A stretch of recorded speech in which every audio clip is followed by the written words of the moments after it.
If you can't be vulnerable, you can't be yourself, right? Because that's vulnerability. It's just being yourself, right? If they're not willing to receive you in that, right? That's a red flag. It's a huge red flag because that means you'll never be able to be yourself in a relationship. And how can you be happy if you can't be yourself? If you have a family that has had a troubled past, does it carry on for generations if you don't remedy it? Yes. Trauma is going up. It's not going down. Addiction is going up. It's not going down, right? With the awareness, with the willingness, hopefully with the resources, the willingness to ask for help.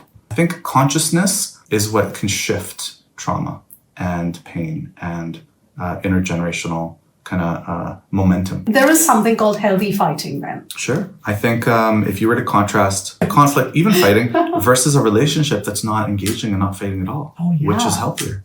If fire is indicative of the love and attachments that's left in the relationship, a lot of, or the word passion, fire is passion, right? Is love. They're fighting for something, right? When there is no fighting at all, there's nothing left to fight for. Welcome back to TBH with Natasha. This is where honest conversations happen. And sometimes it's not the big explosions that end relationships, it's the little ones. It's the little warning signs we ignore. And to shed light on them, we have with us in studio Offer Weissman, who's the clinical director at No Fear Counseling. And he's a proponent of EFT, emotionally focused therapy. Is that correct? That is absolutely correct. Okay, so there we go. We're going to look at some red flags today, Offer. And sometimes I think we just ignore them for whatever reason. So what is the biggest red flag couples ignore in your experience? The biggest one. I'm more interested in the forever for whatever reason part. Okay. That to me is more interesting than the red flag itself. Okay. Are you open to me answering that? Of course. You answered it already. You said our past impacts us. And our past is like a blueprint for everything as far as all relationships, even professional ones. What we're willing to tolerate, what we're okay with, right? What boundaries to set. Like all our kind of childhood blueprint, lays the foundation for whether we even recognize something as good or bad or a flag, right? And so that's I think a bigger question. But to your question about red flags, there's so many, especially in this like modern world. But my brain really comes to as we kind of talked about before, the ability to access your own feelings and be tuned into them, right? When someone's not able to do that, what they're always doing is coping around it, right? And so they're sending indirect messages all the time that are hiding what's really going on, right? So we have this expression of like, you wear your heart on your sleeve. To me, that's a green flag. Right. If you can't do that, then it's a red flag. Or if you're doing something else that looks like emotion or expression or animation or what you're going through, but it's actually like a pretend mask. So I would say any kind of mask generally is a red flag, right? To the degree that they're wearing it. So it's a bigger flag if it's a bigger degree and it's a lesser one. And then secondly would be awareness around that, because awareness is it's not everything, but it's a prerequisite. It's a first step to be able to own your stuff, to work on your stuff, right? So someone's not even aware of what's going on, how they're perceived, right? Like my partner used this statement earlier. What was it? It was like they can't read the room, right? So there's someone saying something and they're talking. There's people looking at them and they can't read the social cues that what they're sharing is not welcome or it's overstepping or whatever it is, right? So that awareness piece, both of yourself but also of other people, I think is not having that would be definitely a big red flag. Wow, you did mention about, of course, how our past impacts us. And I'm just thinking, even social conditioning, right? Especially when I come from a South Asian culture where your culture, almost constructs your entire being. It tells you the do's and don'ts, especially in marriage, where men are not encouraged to emote as much, or women are told to if I can say, suffer more Yeah. for the family, Yeah. to be the martyr in the Sure. relationship. You're supposed to be giving, you're supposed Yeah. to be doing. The provider is supposed to be treated like God, and you're supposed to, so I mean, the social conditioning plays a huge role. And I'm Absolutely. thinking about the past, how your parents dealt with you. How was their relationship Yeah. between them? Yeah. Your family is like your original culture. Wow. And then culture goes on top of that. So, offer in that case, if you have a family that has had a troubled past, does it carry on for generations if you don't remedy it? Yes. We have an opportunity to kind of end, whether it's cycle of violence, intergenerational trauma, epigenetical issues, like more and more we have, at our fingertips, more and more information, and more resources too, in a way, and more awareness in society about kind of mental health and therapy. And despite that, right, trauma is going up. It's not going down. Addiction is going up. It's not going down, right? People are more stressed, right? People are having to work more just to survive, right? Like I think 50, 60 years ago, people could survive with one income. And so the other parent could be home and actually raise the kids in a way that was conducive to the way they wanted to raise the kids, as opposed to outsourcing it to a nanny or a babysitter or what have you, because both of you are working, right? And so all these things, I think, lead to difficulty to do what we're talking about. But to your question directly, yes, with the awareness, with the willingness, hopefully with the resources, the intervention, the willingness to ask for help. I think consciousness is what can shift trauma and pain and intergenerational kind of momentum, I would say, yeah. Among other red flags, if we look at different red flags, criticism, even bringing up someone's family issues, their own family, obviously your family, and or even criticizing. Is that, I mean, it's not healthy, but how do you navigate something like that? Like constant criticism is bad, of course, but how do you know you mean well, and how do you know it's like a problematic issue? So it's a great question. Criticism often comes from the pursuer, the anxious, attached individual. In my work, I'm always framing criticism, even when it's happening in real time in the room, as an attempt or a longing. And this is my guess, right? Because it's not always true, although guessing it this way often helps disarm that behavior.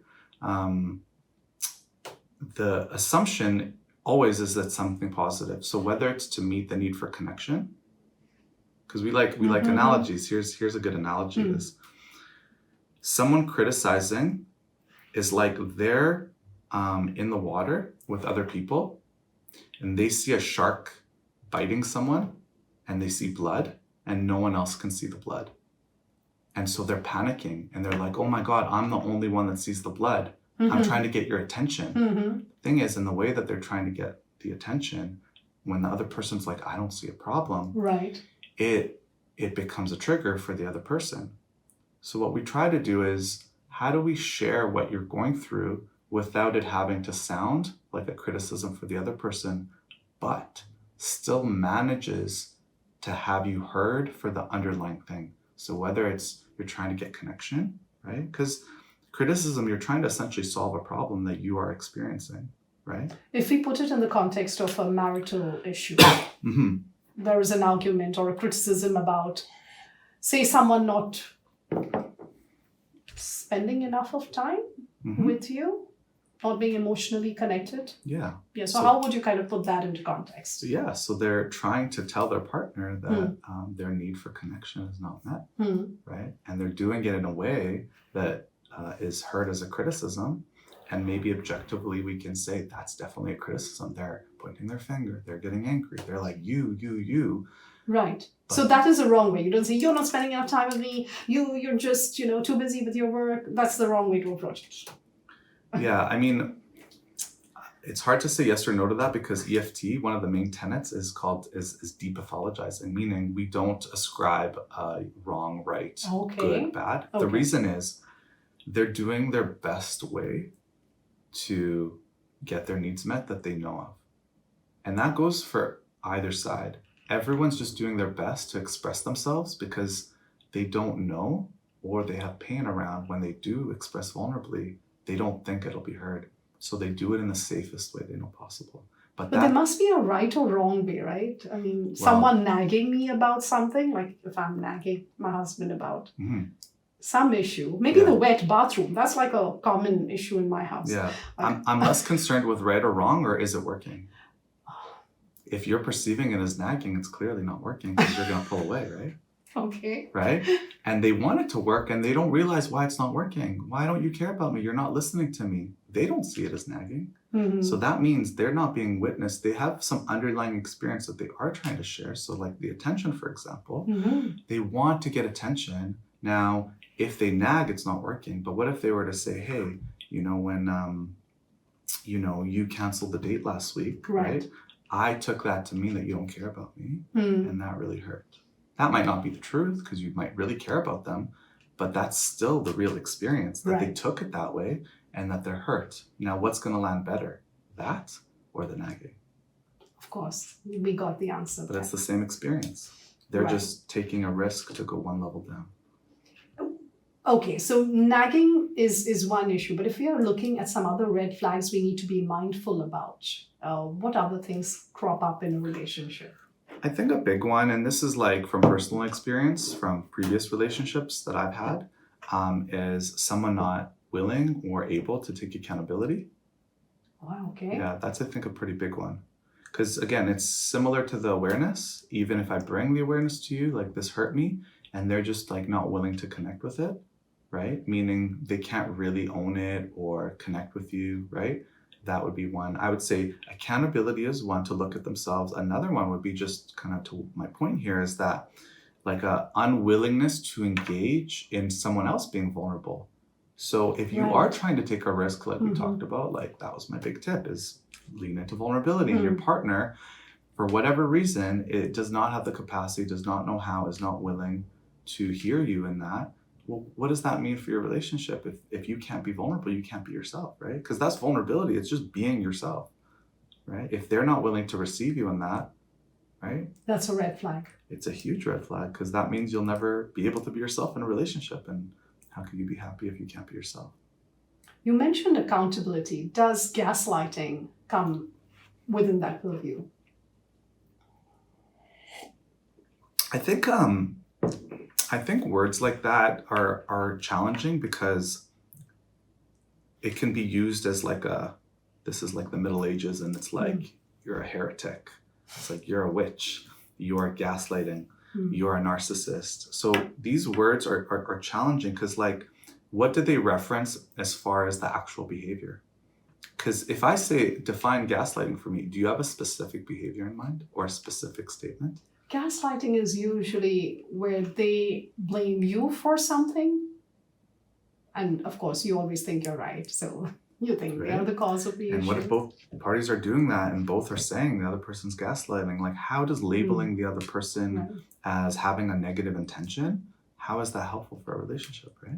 So right here, it brings to the fore that both the people should be accountable for their own actions and see where they're going wrong. Yeah, again, like I hesitate to the wrong, but where their behavior might have impacted the other person and being open to that. Yeah. Okay. Because when we do things that are narcissistic or gaslighty, right? We're often protecting ourselves, right? We're not intentionally, like when you're in the middle of a fight and you're calling your husband, blah, blah, like you're a piece of whatever, that's an expression of pain, right? If you were to zoom out and say, am I proud of myself for that? No, but you know you were in a lot of pain at that time. Right. Had you felt safe to really express that pain, you would have. You don't feel safe. Whose fault is that? Is that his fault? Is that your parents' fault? Like, we can find the source, but at the end of the day, it happened, right? And what we're trying to do is catch wherever you're at right now and help the two of you move towards being able to express yourselves as you are. And if that's successful little by little, you're going to do that next time instead of the calling him whatever. And that didn't work, right?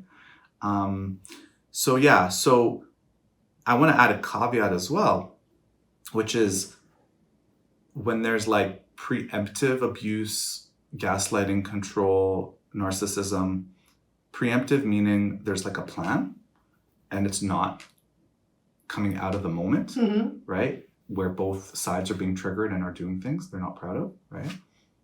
Then that's different. That's a different category, right? That's not a healthy relationship, and right? Like that's a whole different category. But when it's coming out of the moment, my job is to help understand what's happening. So it's what is happening, not you're right, you're wrong. So there is something called healthy fighting then. Sure. I think if you were to contrast even just the word fighting versus a conflict. relationship. Okay, let's call it conflict. Yeah, conflict, even fighting, versus a relationship that's not engaging and not fighting at all, which is healthier. Of course. Right? Fighting is like fire, right? If fire is indicative of the love and attachments that's left in the relationship, a lot of, or the word passion, fire is passion, right? Is love. They're fighting for something, right? When there is no fighting at all, there's nothing left to fight for. I mean, it shouldn't continue forever, like a never-ending war. But yes, healthy fighting is. If you want to just simplify it and say you've got a relationship where there's like no fighting. Is there something like that? Sure. Or where they don't talk to each other. Yeah, that's what I mean. It's like they want to maybe, but they're so scared and they're just this like withdrawal stance. That's crazy, yes. That's really bad. Yeah. You've got a relationship that's like, maybe like always fighting is the other end. It's not ideal, but it's better than that.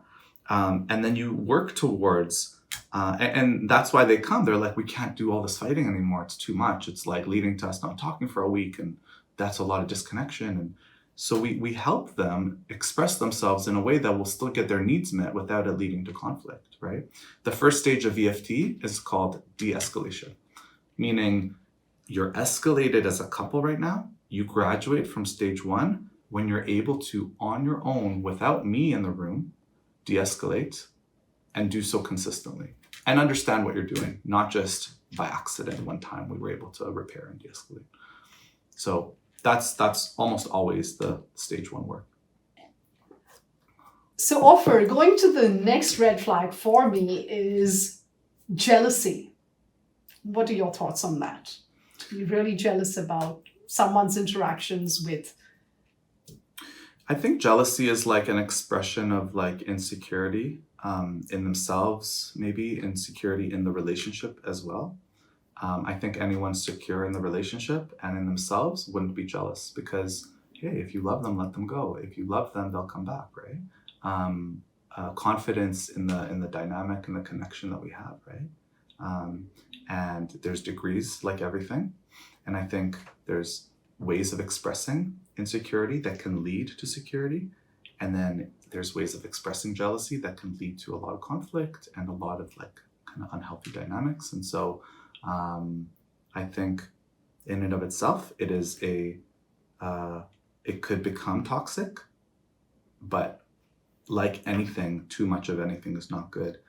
But it also does speak to, there has to be attachment in order to be jealous. If you don't care, if you're not in love, if you're not connected to your partner, there's no jealousy, right? Because when you're single, what are you jealous of, right?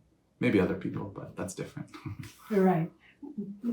Any other red flag that we're looking at? How about something where, I mean, we don't know the economic situation right now. So the financial situation in many homes is kind of, under a lot of strain. So, which would mean people taking up 2 jobs and working a lot more. Someone saying, I'm busy and constantly at work, would that be a red flag? Or is that like someone who really cares about the family and, it's just... Yeah, it's just so they're in a relationship and they're doing this not like early in stages. Yeah. I think work or being busy can be a coping and a kind of signal that there's something off in the relationship, especially if it's a contrast from how things were before. Okay. Right? And there isn't like a necessity to work as much as they are, right? Mm-hmm. And so it could be a way that they're trying to like cope with something in the relationship where that isn't working. So for sure, it could be a red flag. And red flags sometimes like that. So there's this red flag of like, don't get into a relationship, but then there's a red flag of something's wrong. We should take a look at this in order to utilize it as a beginning to repair something, right? Red flags aren't always bad, right? Okay. They're just signals we should do something about it. I'm actually, in this topic of red flags, I'm thinking, we're talking a lot about behavior of the other person being a red flag. Mm-hmm. I think another thing that people miss a lot is internal red flags, in the sense of, around this person, what am I ignoring in myself? What am I neglecting in myself, right? Wow. Am I now changing my routine so much so for them, and it's not really my choice, right? Like, I was going to the gym X amount of time and running and eating healthy, and all of a sudden now I'm not doing that. I'm doing what they're asking me to do. Am I falling into old patterns that I did in past relationships where I didn't like myself, right? So these are like not so much about the other person, but am I like sacrificing myself, right? There That is kind a of thing. word called codependency. Would Mhm. that be applicable here? It could, yeah. It's codependency. It comes from this model of like 3 phases where you've got, dependent, you've got codependent, and you've got interdependent. And in that model, interdependent is the healthiest, right? It's like a Venn diagram. Like, we've got our middle and we've got our own independent lives, right? So from that, a model, codependency is like, not healthy. And what happens in that kind of relationship? Well, the model sort of states that you lose your own identity and you're so attached to the other person, your frame of reference is them, that you're like always so tuned into them that if they're unhappy, you're unhappy. You feel the same. It's like, unless they're okay, you can't be okay. And you're just so sensitive to everything about them. And for it to be it needs to be both of them. It can't just be, because otherwise it is just dependent, right? It's like a person having a crush on another person. It's just one side. So the word it's like neither one of you can be away from each other, right? This kind of thing. And so, but it's often used a lot like incorrectly used, like, or overused, like narcissism and gaslighting and things like this. And it goes beyond couples. It also goes beyond between parent and child. And absolutely. Getting to another red flag, and I think it's so pertinent to the times that we live in. People that are locked, and it could be me, it could be my husband, onto their phones and social media. Mm-hmm. And that's eating into family time, couple time. Mm-hmm. And it's something which we end up ignoring and we don't realize we're sucked into it. Right. What are your thoughts on that? Yeah, it's the adult pacifier, I've heard it called recently, right? Mm. I think it's, so what it is, I see it as is another tool. Like I mentioned earlier, there's so much data and resources because, we have the fingertips, we have the internet, it's right here in our pocket. With that comes more ways to cope, more easy ways to distract ourselves with like gambling and games and addiction and, the phone is an addiction, porn. It's like access to, if you don't want to look at yourself, if you don't want to confront yourself and do the work, there's the easiest way to distract yourself is right there, right? And it's not just a phone or a screen. You've got everything on there you would have to go to the store to get a book before. You would have to go, to the movie theater or Blockbusters or whatever, if you remember that, to get a movie. And it's like everything is right there. You have to do zero work to get it. And now with AI, it's like even easier to just get your answer. You don't have to think for yourself. Like it just all, you've got kind of like 2 segments in a way of the world. You've got one that will use the thing as a tool to improve their life, right? And then on the other hand, it will use you as a tool, because then the Facebooks of the world or what have you will use that to steal your attention, right? Whereas there's people using AI and they're being more productive, right? They're actually using it not for what it's necessarily intended. I don't know what they intended it for, but they're using it for like maybe getting more free time, right? Right. But is that happening is another question. It could for some people. I'm sure it is, right? Because it's like, we have like, to be happy, I think we have to have certain like cups filled, right? Curiosity, connection, challenge, like productivity, that kind of thing, using our brain, right? There's certain things like we have like rest time, fun, like these are like cups we kind of need to fill. And I think when people are out of balance, they might like overfill one cup, right? And like beyond filling it, there's like no benefit. It's like, Somehow, I think when we talk about social media, it's now a tool of escapism. You kind of escape from your current issues with your relationship, with probably your economic situation, and you escape into this world of exactly the internet. That's right. World. Escape, avoid. Like there were always things. Like 100 years ago, maybe, or 500 years ago, all there was alcohol. So people all used alcohol, right? Like there will always be ways to escape. And people will find ways to null their pain, to dull their pain, right? All these things are temporary. And so all we're doing, again, is adding to the carpet, right? All we're doing is suppressing something or delaying, kicking the ball further down the road to deal with it later. But eventually, it will need to be dealt with. Or, as Gabor Mate, wrote a famous book called When the Body Says No, is your body will suffer, right? You will get liver disease, you will get, you will be unhealthy. So either you deal with it or it will have negative consequences. And over time, it has more and more, and your body will pay the price. And so that book was all about, to use your example of like Indian women and having to kind of fall on the sword and treat their man like gods. There's a very common conditions that happen with like that archetype of woman that is always like sacrificing herself, right? So like multiple sclerosis, he writes about in the book, and different immune attacking conditions come up because of that, even cancer. There's a lot of cases too, in that book, in his newer book, Toxic Culture, I think it's called, where people get a cancer diagnosis, like terminal, and it becomes a wake-up call, and they change their life, and the cancer goes away.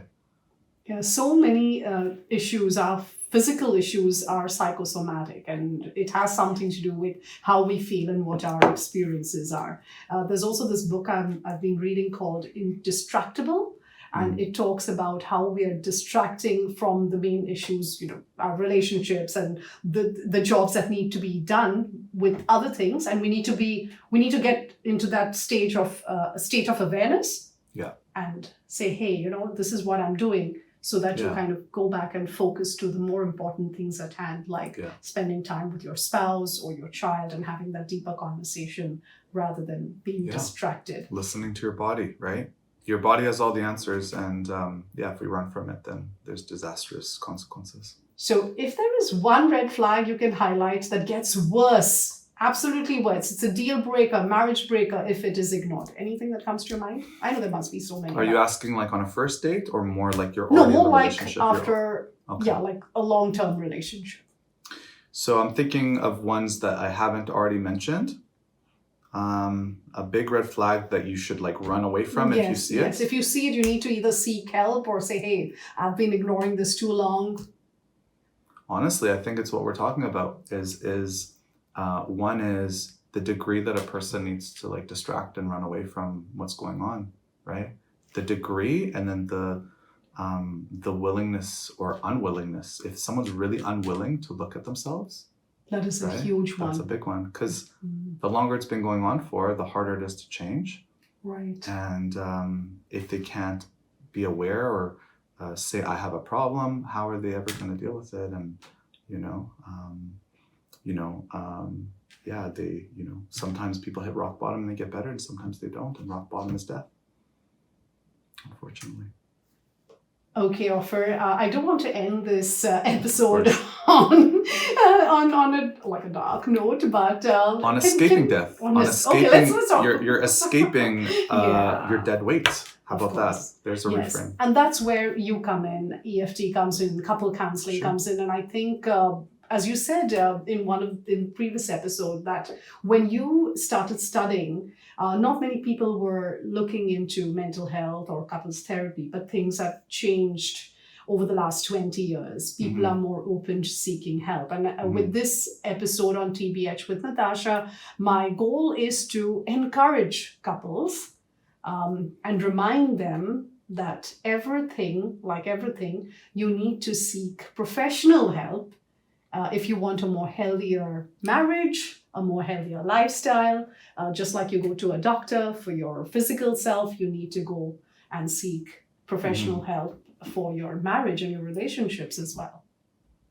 Yeah, I mean, I would love to sell my profession, but I also want to say you don't necessarily need professional help.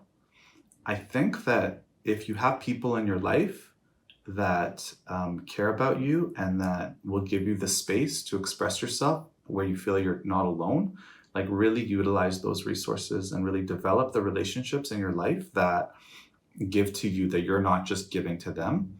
And they function the same as a therapist, as a psychotherapist. I think our profession is born out of people being too busy and us not having these social connections that we would have, 1,000 years ago or 2,000 years ago.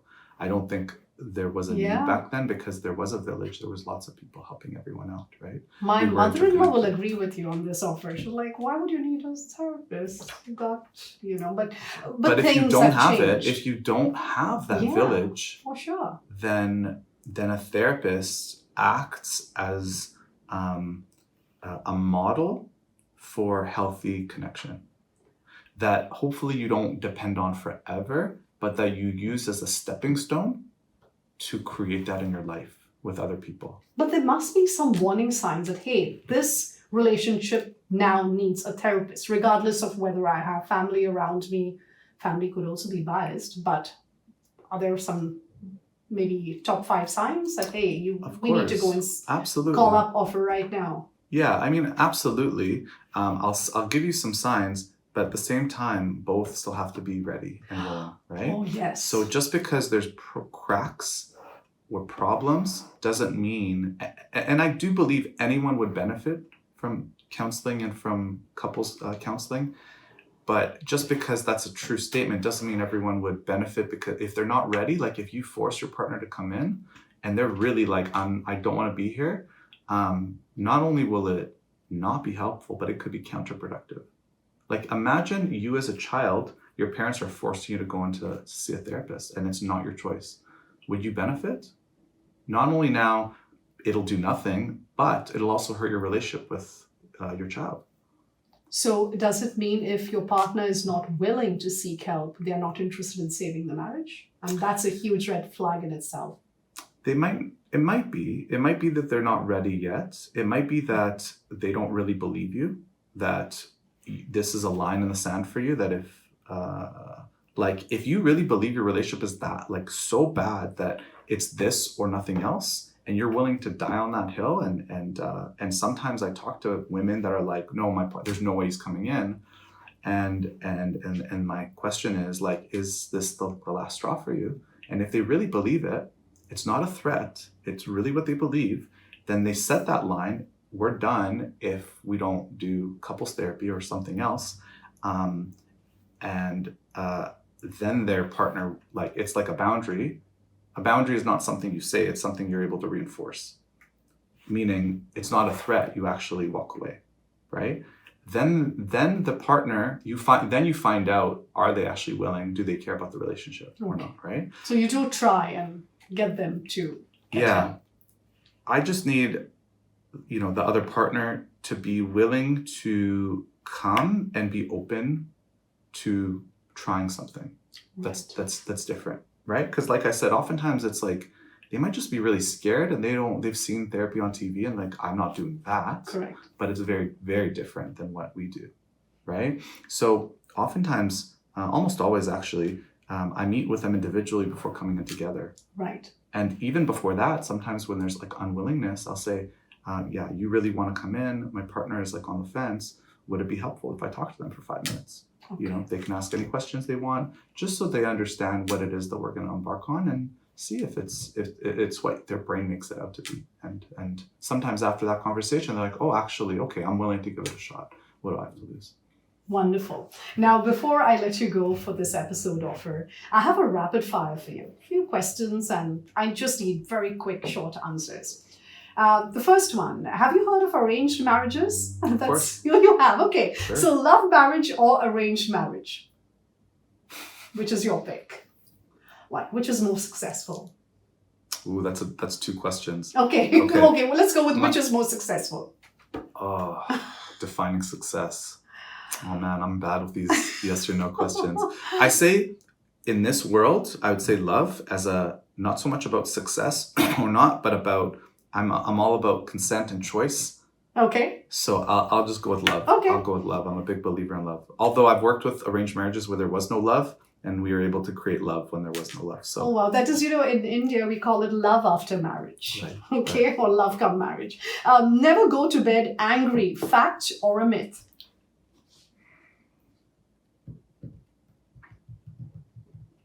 mostly fact.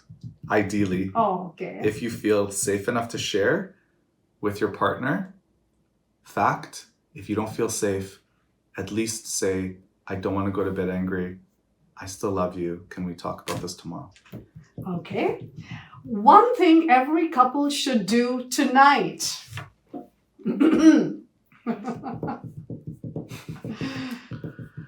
The first thing that popped into my head was not a good answer. Oh, no, not for family viewing. Yeah. Okay. Listen to Hold Me Tight by Sue Johnson together, just the first chapter, and answer the questions at the end of the chapter. Can you repeat that once more time? Read the book, or actually listen to the audiobook called Hold Me Tight by Sue Johnson. It's the only book she wrote for couples in 2008. Bestseller. Lovely. Hold Me Tight by Sue Johnson. Read that tonight. Biggest marriage killer. One word. Ouch. I'm making it difficult for you, Offer. Biggest marriage killer. Inauthenticity. Oh, yeah. Nice. Can trust be rebuilt? Yeah, absolutely. We have prenups before marriages. Therapy before marriage, yes or no? Not necessary. Okay. Not a prerequisite. Because depending on how long the courting process is, a lot of the cycles haven't emerged yet. So it's like, if you're not triggered, if you're attached, then yes. If you're just like still getting to that phase and you're getting married, then yeah, not necessary. But everyone can still benefit from it, like I said. Boredom in a relationship. Is that a relationship killer? Yes or no? If they don't get help, it could be a killer. Date night. Overrated or essential?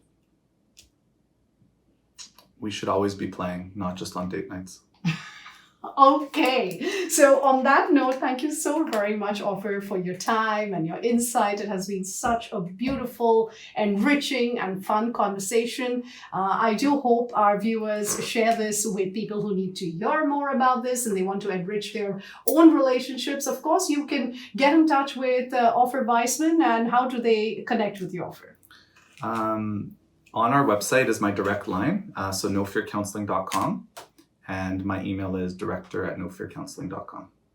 Offer, we'll have you again on the show. I'm not going to let you go that easily. So you'll hear from him more often on the show. Thank you so very much for being with us on TBH with Natasha. Till next time, don't forget, be Excited authentic. to come back. Can say that again, so David. Yeah, I'm excited to come back. Thank you.